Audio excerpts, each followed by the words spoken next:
الرحمن الرحيم. إخواني في الله، kelmaddii aynu xalay jeedinay waxaynu kaga hadalnay ducada iyo fadliga ay leedahay qeybo ka mida. su-aal ayuu axadulfudalaa iga weydiiyey masaladii ku saabsanayd awqaadda ducada la aqbalo, oo waxaynu ku darnay waqtiyada ducada la aqbalo inay ka mid tahay dubura kulli salaa.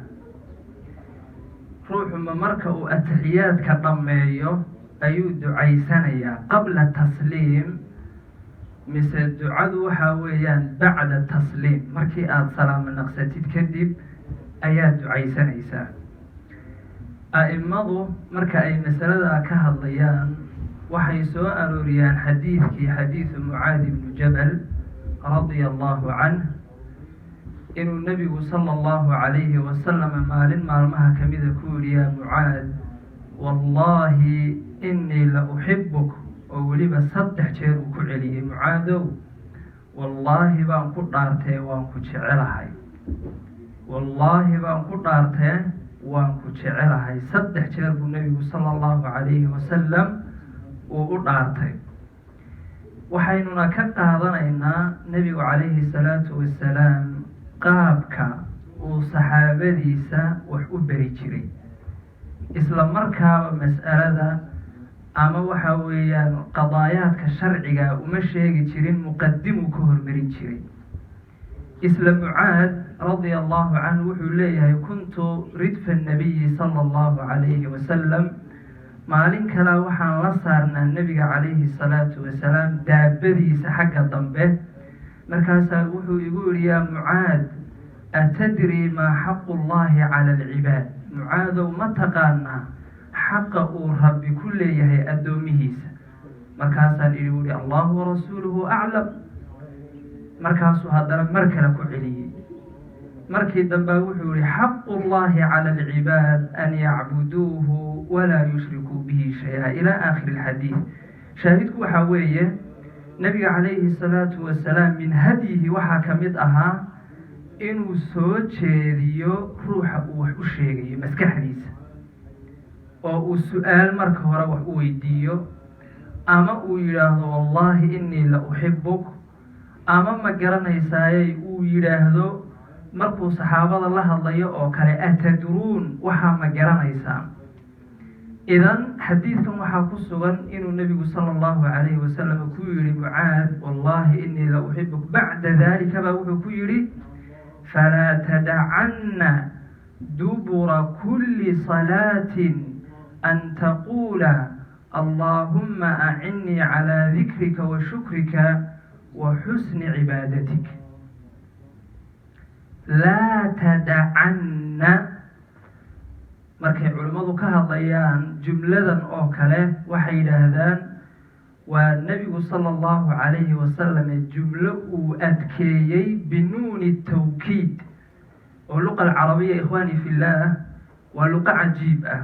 ruuxa markaad wax u sheegayso wadooyin loo maraa jira. tusaale ahaan waxaad odhanaysaa, jaa-a zaydu, zayd baa yimid.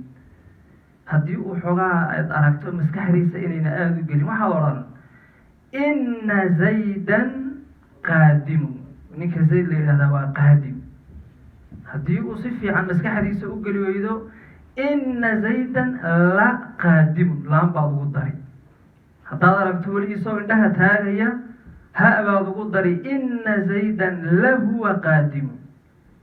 haddii uu intaa weli wax ku qaadan waayo, dhaar baa loogu daraa, wallaahi inna zaydan lahuwa qaadimun.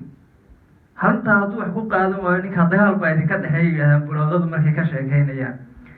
idan u fiirsada jumladan, laa tadacanna, ha ka tegin oo ha ka tegin oo ha ka tegin bay culimmadeenii hore ku macnayn jireen. 3 jeer waa mar ficilka ah iyo 2 nuunu tawkiidku ay wadato. maxaana laga tegaynin? an taquula, inaad tiraahdo allaahumma, allahayow. waxaynu halkaa ikhwaani billah ka faa'iidaynaa sidoo kale ruuxu markuu ducaysanayo inuu ku bilaabo ammaanta rabbi. allaahumma, allahayow yaa rabbi rabbigayow yaa da aljalaali waalikraam iyo wixii lamida waa asluubkii ambiyada calaa sabiili mithaal u fiirsada nabiyullaahi yuusuf markii u dambeysay qisada uu rabbi ka warramayay qisatu nabiyullaahi yuusuf muxuu yidhi u fiirso bal aayadda rabbi qad aataytanii min almulk wacallamtanii min ta'wiili laxaadiis haye faatira asamaawaati waalard anta waliyii fi dunya waalaakhira maxaa ka dambeeya tawafanii musliman waalxiqnii bisaalix waa haadihi ducadu aadaabta ay leedahay inuu shaksigu rabbigii ammaano taqsiirkiisa qirto uu ilaahay tabaaraka wa tacaala maxaamid fara badan uu u hormariyo marka maxaa lagu yidhi waxaad tidhahdaa allaahumma acinnii calaa dikrika wa shukrika wa xusni cibaadatik waa 3 shay oo aada u qaaliya waxaynu ku gaabsanaynaa marka la leeyahay dubura kulli salaa ma tashahudkay ka dambaysaa qabla tasliim mise ducadu waa bacda tasliim waa ra'yaani ama qowlaani lilculamaa labada jeerba waad samayn kartaa atixiyaadka markaad dhamayso iska ducayso kadib salaamo naqso ama atixiyaadka dhammee salaamo naqso kadib ducayso kala diidan yahay waxaa weeye innaga oo jamaaco ah inaynu aamiin aynu iska daba nidhaahno sheekh inoo duceeyo aamiin ruux walba ay meesha laga haya isagaa og rabbigii isagu ha baryo wey macno imaamu shaatibi kitaabkiisa la yidhaahdo alictisaam wuxuu mas'aladaa ku tirinaya min albidaci alidaafiya idan taasaa muhiim ah qodobkii aynu sheegnayna waa inaynu ku baraarugno oo ah inaynu ka hormarino ducada ammaanta rabbi oo inaan sida reer baadiyaha u ducaysan badwigu waa khaliid jafaa baa ku jira alimaamu alasmaci cabdulmalik ibnu qurayb ayaa wuxuu soo maray nin reer baadiyo ducaysanaya sidan ugu ducaysanayay rabalcibaadi maa lanaa wamaa lak qad kunta tasqiina famaa badaa lak anzil calayna algayta laa abaa lak markaasuu la fadhiistaa wuxuu i waxaani duca maahee rabbigaa ha ula hadlay sidii ruuxaad xoolo ku leedahay ilaahayo waxaa isii dheh waxay soomaalidu ka sheegi jireen nin xoogaha reer burcabiyay odhan jireen baa wuxuu aada ugu celcelin jiray ilaahayo xagga lacagta in badan baan kaala hadlay in badan marka waa inaynu ducada ka hormarino ammaantaa rabbi oo aynaan sida ninkaa iyo nin kaloo laga sheegay inuu yidhi yaa rabbi inii qaacidun kamaa taraa wa zawjatii qaacidatun kamaa taraa waalbatnu minii jaa'icun kamaa taraa famaa taraa yaa rabbanaa fiimaa taraa buu yidhi